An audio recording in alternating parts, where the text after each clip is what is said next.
समझदार बहू part two.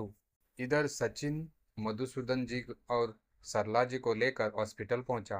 उन्हें दूर से देखकर संजना ने अपने आंसू जल्दी से पहुंच लिए। बेटी, क्या बात है? कैसे है राजेश अब? संजना ने कुछ नहीं कहा, आईसीयू की ओर इशारा कर दिया। सरला जी की आंखों से आंसू बह रहे थे। यह तो कह रहा था थोड़ी सी चोट लगी है, फिर आईसीयू में क्यों है? मैंने इसे बताने के लिए मना किया था। आप उनसे मिल लीजिए, आपको बहुत याद कर रहे हैं। राजेश के मम्मी पापा दोनों आईसीयू में जाते हैं। राजेश बेटा, उठ, क्या हो गया तुझे? माँ, माँ, मैं जा रहा हूँ, अपना ध्यान रखना। संजना पर गुस्सा मत होना। पापा, मुझे माफ कर देना। बहुत मुश्किल से राजेश बोल पा रहा था। उसकी जबान लड़खड़ा रही थी। मधुसूदन जी बेटे को हिम्मत दे रहे थे। बेटा, हिम्मत मत हार तू, ठीक हो जाएगा। हम तुझे कहीं नहीं जाने देंगे। सरला जी कहने लगी, अपनी माँ को किसके भरोसे छोड़कर जा रहा है? तुझे ठीक होना पड़ेगा। मेरा ख्याल कौन रखेगा? राजेश कुछ चाह कर भी बोल नहीं पा रहा था। उसकी आंखों से टप टप आंसू बह रहे थे। तभी डॉक्टर ने आकर कहा, देखिए, ज़्यादा बात मत कीजिए। इनकी हालत नाजुक बनी हुई और ज़्यादा स्ट्रेस ये बर्दाश्त नहीं कर पाएंगे। दोनों रोते हुए बाहर आ गए। उन्हें देखकर संजना का सब्र का बांध टूट गया। वो सरला जी से गले लगकर फूट फूट कर रोने लगी। चुप हो जा, अब जो होना था हो गया, संभाल अपने आप को। दीदी, मैंने मम्मी पापा को फोन कर दिया था, वे लोग भी आते ही होंगे। संजना के सर पर मधुसूदन जी ने हाथ फेरा। बेटी, घबरा मत, ऊपर वाले पर भरोसा रख, भगवान सब ठीक कर देंगे। सभी आईसीयू के बाहर पड़ी बेंच पर बैठ गए। कुछ ही देर में संजना के मम्मी पापा भी आ गए। संजना के पापा जगदीश जी एक डॉक्टर थे। उन्होंने डॉक्टर से बात की। संजना की मम्मी कोमल जी सरला जी के पास बैठकर उन्हें डांडासा बंधा रही थी। कुछ देर बाद जगदीश जी बाहर आए और बोले, भाई साहब, आप बहन जी को लेकर घर चले जाइए, हम लोग यहाँ है। सचिन, तू इन्हें घर ले जा, मैं अपने बेटे को छोड़कर कहीं नहीं जाऊंगी। ये गलती पहले भी कर चुकी हूँ, सरला जी ने दुखी मन से कहा। जगदीश जी ने सचिन को बुलाकर कुछ कहा, फिर वे मधुसूदन जी से बोले, भाई साहब, मेरी बात मान लीजिए, यहाँ रुकने का कोई फायदा नहीं। मैं तो कहता हूँ संजना को भी साथ ले जाइए। चलिए दीदी, पापा सही कह रहे हैं, घर चलिए। जगदीश जी ने दबाव बनाकर तीनों को सचिन के साथ घर भेज दिया। आपने इन्हें घर क्यों भेज दिया?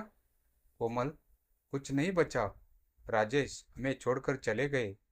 यह सुनकर कोमल जी फूट फूट कर रोने लगी। मैंने इसीलिए इन्हें भेज दिया। सचिन उन्हें घर जाकर सब बता देगा। यहाँ पता लगता तो इनका घर पहुँचना मुश्किल हो जाता। अभी सचिन आएगा तो तुम भी घर चली जाना। अब क्या होगा हमारी बच्ची का? उसका जीवन कैसे कटेगा? जगदीश जी की आंखों से आंसू झलक रहे थे। उन्होंने कुछ नहीं कहा और रिसेप्शन पर पेमेंट करने चले गए। सचिन ने पहले ही रिश्तेदारों को फोन कर दिया था। जब वह सबको लेकर घर पहुंचा तो वहां पहले से ही भीड़ लगी थी। उस भीड़ को देखकर संजना ने पूछा, इतनी रात को ये सब कैसे आ गए? सचिन, क्या बात है? सच सच बता। दीदी, सब खत्म हो गया। क्या? अभी तो राजेश से मेरी बात हुई थी। क्या बकवास कर रहे हैं? मुझे हॉस्पिटल ले चल। दीदी, पापा अभी जीजाजी को लेकर आ ही रहे हैं। यह सुनकर संजना अपने होश खो बैठी। उसके सास ससुर पहले ही अंदर जा चुके थे। उन्हें इसके बारे में कुछ भी नहीं पता था। तभी रिश्ते के कुछ औरतें ने संजना को संभाला। उसके मुंह पर पानी के छींटे मारे। थोड़ा सा होश में आने पर वह रोने लगी। उसे सहारा देकर अंदर ले गए। वहां जाते ही वह सरला जी से लिपट कर रोने लगी। मेरा बेटा हमेशा के लिए मुझसे छीन लिया, अब तो तू आजाद है, जो करना है कर ले। यह कहकर सरला जी ने रंजना को छटक लिया। संजना की माँ कोमल जी यह देखकर संजना को संभाला। कुछ देर बाद बाहर हलचल बढ़ गई। राजेश की बॉडी को घर के अंदर लाया जा रहा था। सरला जी बेटे से लिपटकर लगातार रो रही थी। संजना बार बार राजेश को उठने के लिए बोल रही थी। घर का माहौल बहुत गमगीन हो गया था। जगदीश जी ने जल्द से जल्द अंतिम संस्कार की सारी तैयारियां की और अन्य रिश्तेदारों के सहयोग से उन्होंने राजेश की अंतिम यात्रा जल्दी शुरू कर दी, जिससे परिवार में से किसी की तबीयत खराब ना हो जाए। राजेश को लेकर चले गए। संजना को कुछ औरतों ने नहलाकर बिठा दिया। संजना अपनी माँ से लिपटकर रोए जा रही थी। अचानक इतना सब हो गया कि किसी को सोचने समझने का मौका ही नहीं मिला। कुछ घंटों के बाद सभी लोग अंतिम संस्कार करके वापस आ गए। जगदीश जी और कोमल जी ने सभी परिवार वालों को संभाला। वे पूरी रात उनके साथ रहकर सबको संभालते रहे। आज राजेश को गए 1 सप्ताह हो गया था। घर में रिश्तेदारों का तांता लगा हुआ था। जिसने भी सुना वह दौड़कर शोक प्रकट करने पहुंच गया।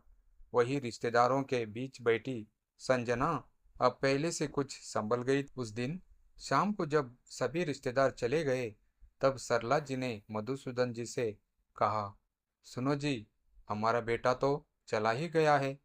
संजना से कहो 13 के बाद ये भी चली जाए, मुझे इसकी शक्ल नहीं देखनी। सरला की बात सुनकर मधुसूदन जी को बुरा लगा। ये सब बातें करने के लिए तुम्हें यही समय मिला था? वैसे इस सब में उस बेचारी का क्या कसूर है? राजेश जब हमारे साथ रहता था तब भी बाहर काम से जाता था। मैं कुछ नहीं जानती, आपको ये करना ही पड़ेगा। बाहर खड़े जगदीश जी ने उनकी सारी बातें सुन ली थी। वे मन ही मन फैसला भी कर चुके थे कि संजना का दूसरा विवाह करवा देंगे। राजेश की 13वीं के दिन सारी रस्में पूरी हो चुकी थी। सभी रिश्तेदार चले गए थे। तब जगदीश जी ने कहा, अब जो कुछ होना था वह सब हो चुका है। आगे क्या करना है इसके बारे में हमें बात करनी चाहिए। आप चाहे तो संजना आपके साथ रहेगी। अगर आप नहीं चाहते तो इसे मैं अपने साथ ले जाना चाहता हूँ। यहाँ रहने का तो सवाल ही पैदा नहीं होता। आप इसे ले जाइए। वैसे भी अभी तक तो आप इसकी दूसरी शादी के बारे में सोच चुके होंगे। हाँ, यह ठीक रहेगा। इसे दूसरी शादी करनी है या नहीं, उसका फैसला मैं इसी पर छोड़ रहा हूँ। चल बेटी संजना, वहाँ से फ्लैट खाली करके घर चलते हैं। पापा, आप भूल रहे हैं, मैं अपने घर में ही हूँ। आप मेरी ससुराल में है, आपको जाना चाहिए। लेकिन बेटा, ये लोग तुझे रखना नहीं चाह रहे हैं। हाँ, तुम्हारे पापा ठीक कह रहे हैं। जाओ अपने घर। मम्मी जी, आप कुछ भी कहती रहे, मैं आपको अकेला छोड़कर नहीं जा सकती। राजेश ने मरते समय मुझसे वादा लिया था कि मैं आपको और पापा जी का ध्यान रखूं। अपने पति की अंतिम इच्छा को मैं हर हाल में पूरा करूंगी। यह सुनकर सरला जी की आंखों से आंसू बहने लगे। उन्हें विश्वास नहीं था कि संजना ऐसा चाहेगी। मधुसूदन जी रंजना के बातों पर गौर करते हुए बोले, सरला, यह इस घर की बहू है। अपनी मर्जी से चाहे तो यह जा सकती थी, लेकिन इसने हमारे बेटे की अंतिम इच्छा का सम्मान किया है। इसीलिए मैं चाहता हूँ कि यह यही रहेगी। जगदीश जी अपनी बेटी से कहने लगे, बेटी तू अपने भविष्य के बारे में सोच। हम चाहते हैं कि तेरी दूसरी शादी कर दे और तू अपना जीवन नए सिरे से शुरू करे। लेकिन पापा, मेरे सास ससुर के भविष्य का क्या? इन्हें कौन देखेगा? आपको पता है राजेश अपने मम्मी पापा से कितना प्यार करते थे। यह जिम्मेदारी वे मुझ पे सौंप कर गए हैं। यह सुनकर सरला की आंखों से आंसू बह गए। बेटी, मैं हमेशा तुझे गलत समझती रही, लेकिन आज तूने मेरी आंखें खोल दी। मैं सच्चे मन से कह रही हूँ, तू अपने घर चली जा, अपना घर बसा ले, हमारी चिंता छोड़ दे। वैसे भी हम लोग कितने दिन जिंदा रहेंगे?